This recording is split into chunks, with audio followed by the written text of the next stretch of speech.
you have any questions, please ask. So here we go. NewsWatch, Eusebio. Okay.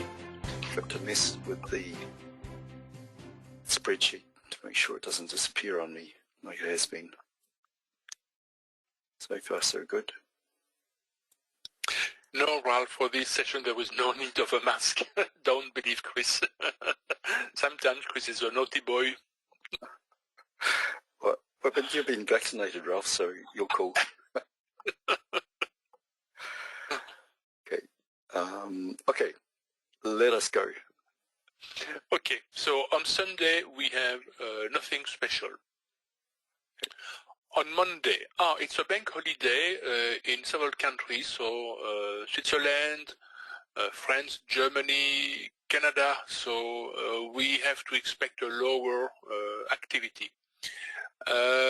Let's see the speech by Kuroda of the Bank of Japan. Okay. Due to deliver opening remarks at an online conference co-hosted, so let's forget. Then we have Brainard, due to speak about digital currencies at the virtual consensus by CoinDesk conference. It may be an interesting talk, but no important at all. It may be interesting because if you have observed, the Bitcoin has dropped hugely these days due to the fact that China has banned the Bitcoin because China wants to introduce its own crypto money. So, okay, Bailey, due to testify along with other monetary policy committee members, to monitor. And Bostic. We have Bostic after that? Yeah, we have Bostic, probably not. Due to speak about the public policy response to the pandemic, no, not important at all. Oh, I forgot this one.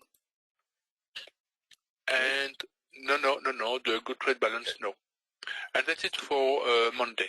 So no important news on Monday. Tuesday, we have, I will monitor the Yen Bank of Japan core CPI year over year, simply monitor.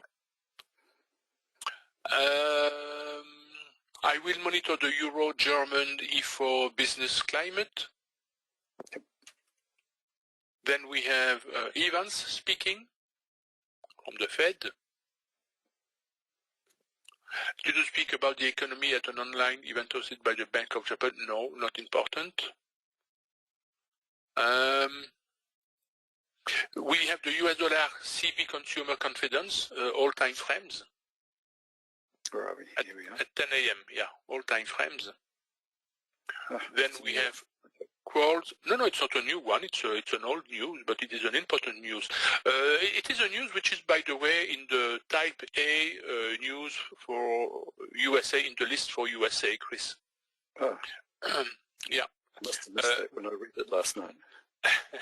Quartz, so due to testify on the Federal Reserve supervision and regulation of the finances, so monitor this one, yeah.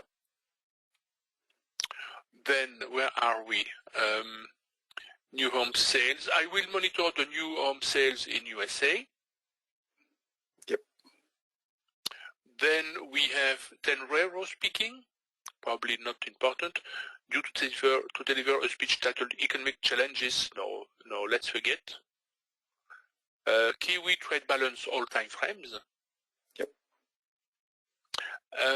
Then we will have a big one for the Kiwi, yeah, with the monetary policy statement, the rate statement, the official cash rate, which is expected not to change, and then the press conference 1 hour later. And that's it for Tuesday. Just a reminder again, even though these come out at 10, wait for the press conference in case there's something sort of said by the governor at that point. So while we're waiting for these to make our moves from, wait until after the press conference, because there could be clarification of something like that, which causes the market to move differently to what the sort of the technicals did. Yeah, because the big boys are observing and listening carefully, not necessarily for new information, because the information has been given in the statement and during the presentation by the guy, but to analyze the tone which will be used in order to define or to determine if the guy is dovish. Hawkish meaning optimistic, dovish meaning pessimistic. So, okay, on Wednesday, we'll monitor the Credit Suisse economic expectations. Okay. Yeah, then we have again Quarles speaking. A lot of people speaking this week. Due to speak about insurance regulation, no, let's forget. Crude oil inventories to monitor, of course. Yep. Then we have Lane and again Quarles talking. Virtual panel discussion, no, let's forget. Click. And Quarles. Due to speak about the economic outlook at an online event, no, let's forget. And that's it for Wednesday. On Thursday, we have the Swiss trade balance all-time frames. Then we have the Euro-German GfK consumer climate to monitor. We have the pound nationwide HPI months under H4. Why is that not good? Oh, that's better. Okay. Then we have Vliege speaking. Okay. And then, so at 7 a.m. Due to the speech title, what government bond yields can tell us about future growth and inflation? No, let's forget, it's a general lecture.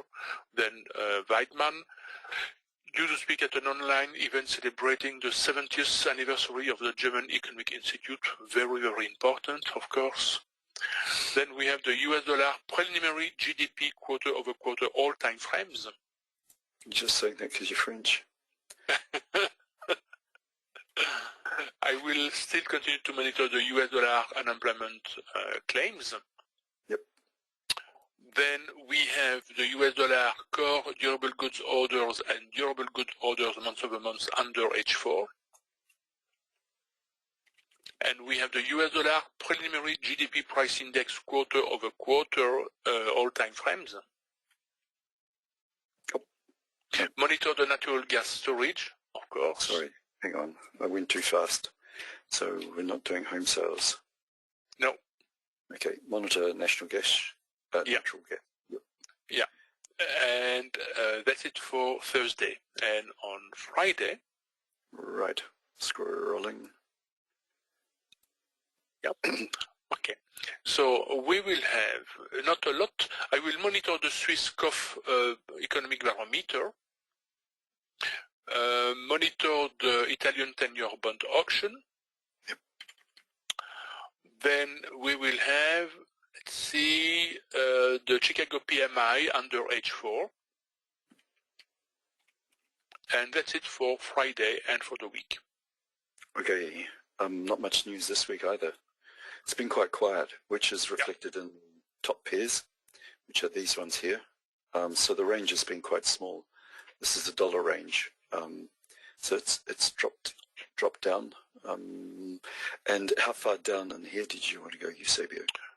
You can take down to the CAD yen. Yeah, that's a good choice.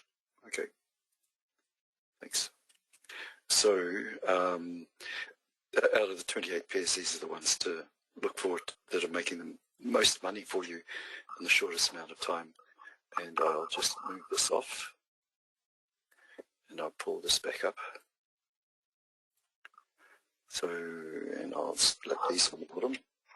Okay, so the reason we go through the NewsWatch is so that you can avoid pairs that have got news coming out, which could cause volatility. Anything marked with all or under or high impact, these ones down here, are currencies to be aware of when the news comes out. So don't place an order 1 hour prior. Get out of them within half an hour of it coming out. If you've got lots of units running at the same time, you don't need to be quite so formal about things. Maybe take off some of the units so that you're protecting your profit, not necessarily your account. But and the volatility hasn't been that much with the news coming out lately. In the past, it used to be quite terrific, like 100 pips up and 100 pips down type stuff. Really rip your head off stuff and destroy an account. These days, it's not quite so bad, so you could possibly sell through. The ones marked monitor are just for interest, perhaps, so that you get an overall feel for the market. And what else do we have? Okay, The high impact ones could be good if you're trading these to see if you can get movements from them. So when the news comes out on something like this, it could produce a reasonably nice movement that you can then trade. Okay, we've got three major pairs. I should write this down and sort of quantify it somewhere, but we've got the US dollar, and euro, and the yen. These three are the majors.